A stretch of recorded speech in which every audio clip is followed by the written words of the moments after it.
Assalamualaikum warahmatullahi wabarakatuh. Berjumpa lagi dengan saya Ibu Ayu. Kali ini kita akan membahas mengenai bab penguaian, perubahan wujud zat, dan perpindahan kalor. Nah, yang dibahas dalam video ini adalah penguaian. Tanpa berlama-lama, langsung saja kita simak penjelasan berikut. Sejatinya, apa sih penguaian itu? Penguaian itu sendiri terjadi jika suatu zat menyerap kalor atau terjadi peningkatan suhu di sekitarnya, sehingga benda tersebut atau zat tersebut akan bertambah panjang, lebar, luas, atau juga bertambah suatu volumenya dikarenakan kalor atau panas tersebut. Nah, penguaian itu sendiri bisa menjadi masalah atau bisa bermanfaat bagi kehidupan sehari-hari. Contoh masalah pemuaian dalam kehidupan sehari-hari. Di sini contohnya ada rel kereta api dan kabel listrik. Nah, kalau kalian lihat atau kalian menelusuri rel kereta api, itu tuh di relnya itu ada celah-celahnya. Kenapa dibuat ada celahnya?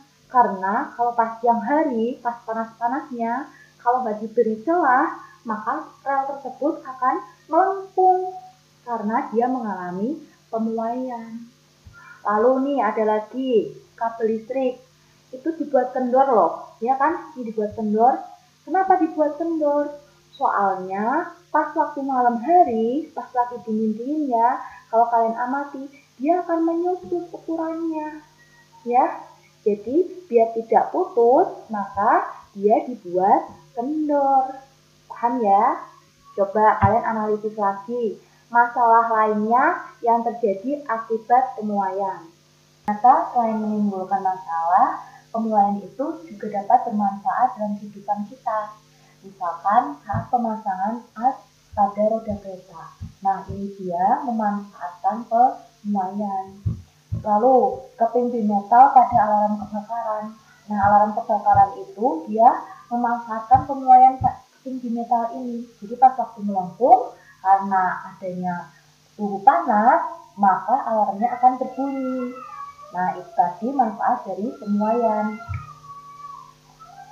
Pemuaian itu terjadi pada zat padat, cair, dan gas. Nah, yang pertama pemuaian zat padat.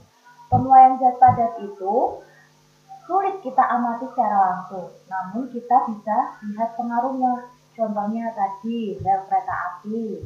Terus ini juga contohnya pada jembatan. Jadi pada jembatan ini, penyambungnya ini dibuat celahnya juga nih supaya dia tidak melengkung pas waktu terkena panas matahari.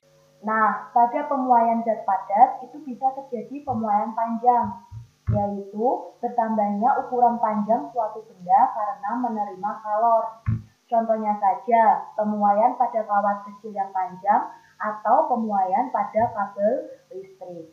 Nah, ini adalah rumus pada pemuaian panjang. Delta L, yaitu untuk mencari pertambahan panjang, rumusnya adalah L0 dikali alfa dikali delta T. Dengan L0 adalah panjang mula-mula, alfa adalah koefisien mulai panjang, dan delta T adalah kenaikan suhu. Lalu, jika kita ingin mencari panjang akhir atau LP, rumusnya adalah L0 dikali 1 ditambah alfa dikali delta T. Dengan L0 adalah panjang awal, alfa adalah koefisien mulai panjang, dan delta T adalah kenaikan suhu. Contoh soalnya, yaitu batang suatu logam pada suhu 10 derajat Celcius memiliki panjang 100 cm. Tentukan panjang tersebut pada suhu 310 derajat Celcius jika alfanya atau koefisien mulai panjangnya adalah 1,2 kali 10 pangkat negatif 5 per derajat Celcius. Nah, untuk menjawab soal seperti ini, seperti biasa, kalian tulis dahulu yang diketahui. Yang diketahui di sini ada panjang mula-mula atau L0-nya, yaitu 100 cm.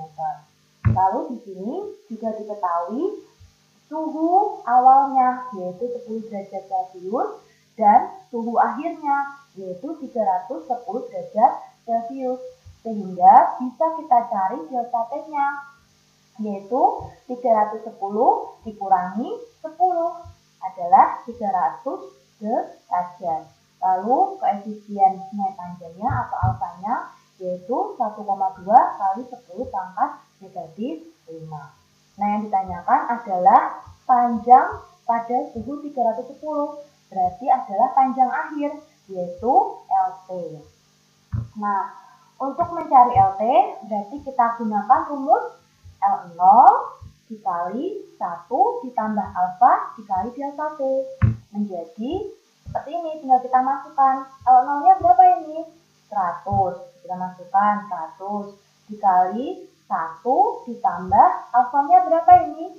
1,2 kali 10 pangkat negatif 5 dikali delta T-nya berapa? 300. Lalu ditambah, kita hitung 100 dikali 1 ditambah 1,2 kali 10 pangkat negatif 5 dikali 300 ini bisa kita ubah menjadi 3 kali 10 pangkat 2 supaya memudahkan kita menghitung.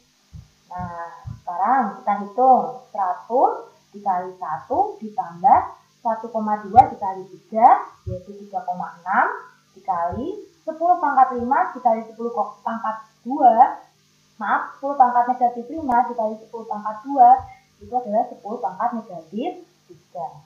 Nah, ini kita ubah menjadi bilangan desimal biasa, yaitu 100 dikali 1 ditambah 0,0036. Lalu, ini kita kalikan 100 kali 1 yaitu 100, 100 dikali 0,0036 yaitu 0,36. Tinggal kita jumlahkan, hasilnya adalah 100,36 cm. Jadi panjang akhir logam tersebut adalah 100,36 cm. Mudah kan? Pada zat padat juga bisa terjadi pemuaian luas, yaitu bertambahnya luas suatu benda karena menerima kalor. Pemuaian luas sendiri itu terjadi pada benda yang mempunyai ukuran panjang dan lebar, sedangkan ketebalannya itu sangat kecil. Contohnya saja pada jendela kaca. Nah, di sini ada rumus untuk mencari pertambahan luas. Ya, rumusnya sama seperti tadi. Hanya di sini koefisien Y luasnya itu disimbolkan dengan huruf beta. Lalu, untuk mencari luas akhir atau AT itu rumusnya juga sama. Nah, di sini hanya diganti beta. Jadi betanya tadi diganti beta. Dengan beta itu sendiri adalah 2 kali alfa. Nah, selanjutnya yang terakhir ada pemuaian volume pada zat padat, yaitu bertambahnya volume suatu zat karena menerima kalor. Nah, pemuaian volume itu sendiri dia terjadi pada benda yang memiliki panjang, lebar, dan ketebalan. Contohnya pemuaian yang terjadi pada bola besi.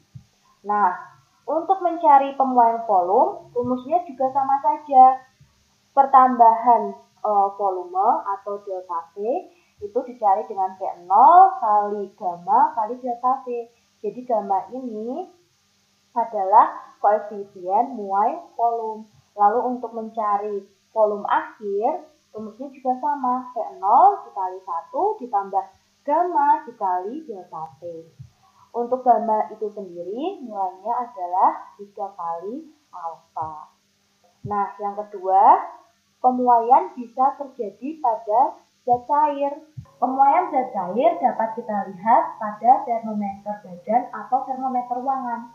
Jadi, air raksa ini dia akan bertambah volumenya jika terkena panas. Nah, pemanasan air pada suhu 0 sampai 4 derajat Celcius itu volumenya tidak bertambah, justru malah menyusut. Dan peristiwa ini dinamakan dengan anomali air. Nah, yang ketiga yaitu pemuaian zat gas. Pada pemuaian zat gas itu hanya terjadi muai ruang saja. Contohnya, ketika ini balon udara ini ya, kalau kita beri udara panas ya di dalamnya sini, maka dia akan memuai, akan mengembang. Nah, Itu adalah contoh dari pemuaian gas. Nah, pemuaian gas itu sendiri dibagi menjadi 3. Yang pertama, pada suhu tetap, yaitu isotermal. Jadi, pada isotermal ini berlaku hukum Boyle, yaitu gas di dalam ruang tertutup yang suhunya dijaga tetap, maka hasil kali tekanan dengan volume gas adalah tetap. Nah, jadi gini, tekanan dikali volume hasilnya tetap. Jadi P1 kali V1 sama dengan P2 kali P2 karena dia tetap. Nah, yang kedua itu adalah pada tekanan tetap, yaitu berlaku hukum Gay-Lussac, yaitu gas di dalam ruang tertutup dengan tekanan dijaga tetap, maka volume gas sebanding dengan suhu mutlak. Kalau dituliskan seperti ini, P1 per T1 sama dengan P2 per T2, dengan P adalah volume dan T adalah suhu. Yang terakhir pada volume tetap, yaitu berlaku hukum Boyle-Gay-Lussac, adalah jika volume gas di ruang tertutup dijaga tetap, maka tekanan gas sebanding dengan suhu mutlaknya. Jika dituliskan dalam rumus, yaitu T1 kali T1 per T1 sama dengan T2 kali T2 per T2. Contohnya, sejumlah gas dengan volume 8 liter pada tekanan 1,5 atmosfer dan suhunya 27 derajat Celcius. Kemudian, gas tersebut dipanaskan hingga suhu 47 derajat Celcius dan volumenya 3,2 liter. Berapakah tekanan gas tersebut setelah dipanaskan? Seperti biasa, kita tulis dulu yang diketahui. Yang diketahui di sini ada volume awal atau P1-nya, yaitu 8 liter. Lalu diketahui juga tekanan awal atau P1-nya, yaitu 1,5 atmosfer. Diketahui juga volume akhir atau P2-nya, yaitu 3,2 liter. Nah, di sini suhu awalnya juga diketahui, yaitu 27 derajat Celcius. Kita ubah menjadi Kelvin dengan ditambah 273. Jadi, suhu awalnya adalah 300 Kelvin. Lalu di sini juga diketahui suhu akhirnya, yaitu 47 derajat Celcius. Kita ubah juga menjadi Kelvin dengan ditambah 273, yaitu 320 Kelvin. Nah, di sini yang ditanyakan adalah tekanan gas setelah dipanaskan atau tekanan akhir, yaitu P2. Nah, kita dapat menggunakan rumus pemuaian gas pada volume tetap, yaitu P1 kali P1 per T1 sama dengan P2 kali P2 per T2. Nah, tinggal kita masukkan saja ke rumusnya. P1-nya 1,5 dikali P1-nya 8 per 300 sama dengan P2-nya ditanyakan, dikali P2-nya 3,2 per 320. Nah, ini kita hitung, hasilnya adalah 0,04. Sama dengan, ini kita tulis lagi. Nah, setelah itu kita mainkan nih matematikanya untuk mencari P2 ini. Jadi P2 sama dengan 0,04 dikali 320 dibagi 3,2. Hasilnya adalah 4 atmosfer. Jadi tekanannya adalah 4 atmosfer atau 4 atm. Nah, itu tadi penjelasan Ibu mengenai pemuaian. Semoga dengan menyimak penjelasan Ibu, kalian menjadi paham. Sekian dari Ibu. Wassalamualaikum warahmatullahi wabarakatuh.